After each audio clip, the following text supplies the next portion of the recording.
ইয়া বানি আদম, হে আদম সন্তান। আল্লাহ তাআলা আদম সন্তানকে ডেকেছেন, ইয়া বানি আদম, হে আদম সন্তান। লা ইয়াফতিনান্নাকুমুশ শাইতান কামা আখরাজা আবাইকুম মিনাল জান্নাহ। শয়তান তোমাদেরকে যেন অসওয়াসায় ফেলতে না পারে, শয়তানের আওতায় যেন তোমাদেরকে ঘিরে ফেলতে না পারে। যেরকম ভাবে তোমাদের পিতাকে মাতাকে মা বাবাকে ধোঁকা দিয়া শয়তান জান্নাত থেকে বের করে দিয়েছে, এমন যেন শয়তান তোমাদেরকে ধোঁকায় ফেলতে না পারে। কে বলে এই কথাটা? আল্লাহ তাআলা এই কথা বলেন আদম সন্তানকে ডাক দিয়ে। আল্লাহ বলেন, ইয়া বানি আদম, হে বানি আদম, তোমাদের পিতা মাতাদেরকে যেরকম ভাবে শয়তান ধোঁকা দিয়া জান্নাত থেকে বের করে দিয়েছে, তোমাদেরকেও যেন ধোঁকা দিয়া এই কাজ শয়তান করতে না পারে। সাবধানে থাকবে। শয়তান তোমাদের পিতা মাতাকে ধোঁকা দিয়া জান্নাত থেকে বের করেছে এবং জান্নাতি পোশাক শয়তান খোলাই দিছে। শয়তানের ধোঁকায় পড়ার কারণে আমাদের মা বাবার জান্নাতের যে পোশাক ছিল, পোশাক খুলে গেছে না? আমার মা বাবার পোশাক খুলে গিয়েছে। ইন্নাহু ইয়ারাকুম, তখন একে অপরের সতর দেখতে পাইছে। শয়তানের কাজ হইতে শয়তানি করা নাকি? শয়তানের কাজ কি? শয়তানি করা। আল্লাহ বলছেন এই শয়তানের ধোঁকার মধ্যে তোমরা পড়েও না। অন্য আয়াতে আল্লাহ তাআলা বলছেন শয়তান হচ্ছে বনি আদমের দুশমন। শয়তান কি? বনু আদমের দুশমন, শত্রু। ইন্নাহু লাকুম আদুউম মুবিন, স্পষ্ট শত্রু হচ্ছে শয়তান। আমাদের স্পষ্ট শত্রুকে শয়তান, আমাদের স্পষ্ট শত্রুকে শয়তান। এই শয়তান আমাদেরকে ধোঁকা দেয়।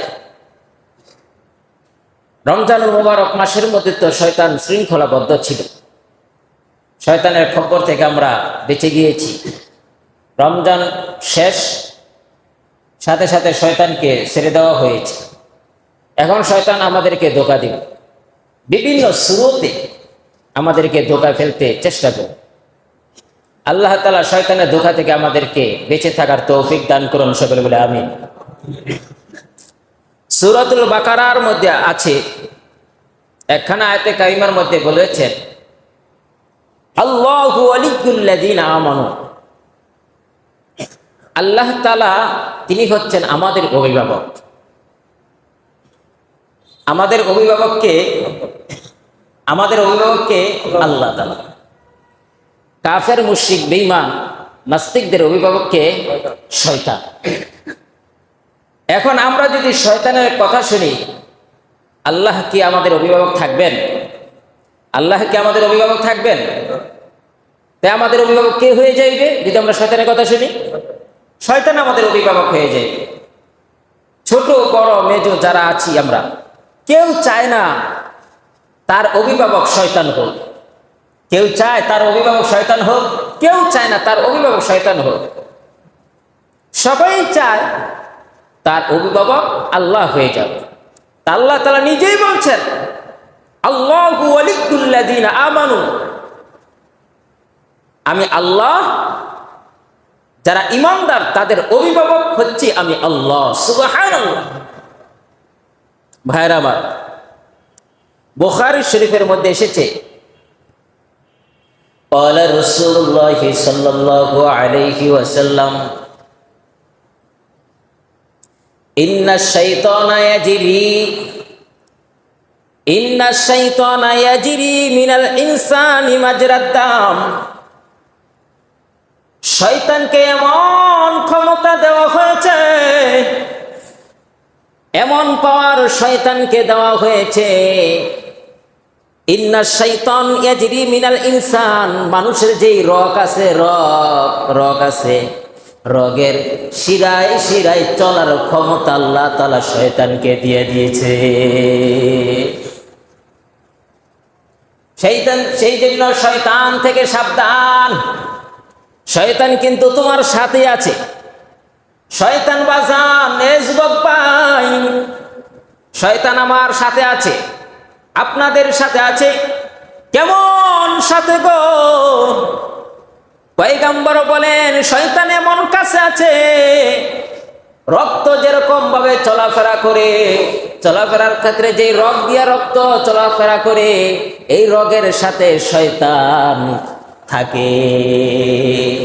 রক্ত যেরকম মানুষের সাথে একদম মিশ্রিত, একদম সংযুক্ত, হ্যাঁ, এরকম ভাবে শয়তান রগের সাথে সংযুক্ত। রক্ত চলাচলের নেই মানুষের শরীরের সাথে শয়তান চলাফেরা করে। শয়তান ওখানে থেকে ধোঁকা দেয়। এই শয়তানের ধোঁকা থেকে আমাদেরকে বেঁচে থাকতে হবে, ঠিক না? আল্লাহ তৌফিক দান করুন, সকলে বলে আমিন। ভাইয়ার আমার, শয়তান আমাদের কি? সবাই বলেন শয়তান আমাদের কি? দুশমন। শয়তান আমাদের কি? দুশমন। এই দুশমন যে একটা শব্দ, এই শব্দটা লিখতে 4টা অক্ষর লাগে। দুশমন শব্দটা লিখতে কয়টা অক্ষর লাগে? 4টা অক্ষর লাগে। এই 4টা অক্ষর, যে দুশমন লিখতে যে 4টা অক্ষর লাগে, এই 4টা অক্ষর দিয়ে আবার 4টা শব্দ হয়। এই 4টা অক্ষর দিয়ে আবার কয়টা শব্দ হয়? 4টা শব্দ হয়। খেয়াল করেন, দেখেন, দাল। দুশমনের মধ্যে সর্বপ্রথম কি শব্দটা আছে? দাল। দাল দিয়ে যে শব্দটা হয়, সেই শব্দটার নাম হচ্ছে দুনিয়া। দুনিয়া লিখতে আরবি দিয়া দাল পড়ে, সর্বপ্রথম দাল পড়ে। তো দুশমনের সর্বপ্রথম অক্ষর হচ্ছে দাল, আর দাল দিয়ে শব্দটা কি আসে? দুনিয়া। এই দুনিয়া ছাড়তে হবে। এই দুনিয়ার মধ্যে কেউ থাকতে পারবে না, নাকি থাকতে পারবো? দাদা ছিল, দাদি ছিল, চলে গেছে। নানা নানু ছিল, চলে গেছে। শ্বশুর শাশুড়ি ছিল, চলে গেছে। আমরাও থাকবো না, সবাই বিদায় হয়ে এই দুনিয়া থেকে চলে যেতে হবে। আল্লাহ তাআলা বলেন, এই দুনিয়ার জন্য তুমি গাড়ি করতেছো, বাড়ি করতেছো, সম্পদ করতেছো, যা কিছু করতেছো, এগুলো কোনো কিছুই তুমি নিয়ে যাইতে পারবা না। একমাত্র তুমি নিয়ে যাইতে পারবা তোমার আমল। তুমি যে আমল করেছো, আমলখানি তোমার কবরের মধ্যে যাবে। এই যুবক ভাই, মুরব্বি বাজান, একটু খেয়াল করেন কথাগুলো। একটা মানুষ যখন মারা যায়, মারা যাওয়ার পর তার নামটা কি হয়ে যায়? লাশ হয়ে যায়। লাশ নাম হয়ে যায়। এই নামটা যখনই তার নামে পড়া যায়, সাথে সাথে তার পরনে যদি একটা গেঞ্জি থাকে, গেঞ্জিটাও কেটে ফেলা হয় গোসলের সময়। একদম খালি হাতে তাকে কবরের মধ্যে রেখে দেওয়া হয়। কই গেল তোমার গাড়ি? গাড়ি একটা নিয়ে যাইতে পারবানি? না না, গাড়ি নিয়ে যাইতে পারবা না। কত সুন্দর কইরা ঘর বানাইছ, কত টাকা পয়সা খরচ কইরা ঘর বানাইছ, এই ঘর নিয়ে যাইতে পারবো নি? না না, এই ঘর নিয়ে যাইতে পারবা না। সম্পদ যা তুমি অর্জন করেছো, উপার্জন করেছো, কামাই মেহনত কইরা, এগুলো কোনো কিছুই নিয়ে যেতে পারবা না। এমনকি শরীরের মধ্যে যে একটা লুঙ্গি আছে, একটা গেঞ্জি আছে, এই গেঞ্জিটা পর্যন্ত দুনিয়ার জমিনের মধ্যে রেখে দিতে হবে। শুধু তাই নয় বাজান, যুবক ভাই, তোমার পরনে যে একটা ভুট্টা থাকে, এই ভুট্টাটা পর্যন্ত দুনিয়ার জমিনের মধ্যে রেখে দিবে। খালি হাতে যাইতে হবে, খালি হাতে যাইতে হবে। সেই জন্য আল্লাহ ডাক দিয়ে বলে, তো আল্লাহ বলে, দুশমন থেকে সাবধান, দুনিয়া থেকে সাবধান। দুনিয়া, দুশমনের সর্বপ্রথম অক্ষর হচ্ছে দাল। দুনিয়া, দাল দিয়ে হচ্ছে দুনিয়া। দুনিয়ার জন্য অর্জন করো, ঠিক আছে, যতটুকু লাগে ততটুকুই কামাও, এর বেশি তুমি দাফাইও না, এর বেশি লাভ করার জন্য তুমি অন্বেষণ করো না, খুঁজো না, কিছুই তুমি নিয়ে যাইতে পারবা না। আখিরাতের সামান জোগাও, কবরের মধ্যে তুমি কেমনে থাকবা, কবরের সামান জোগাও।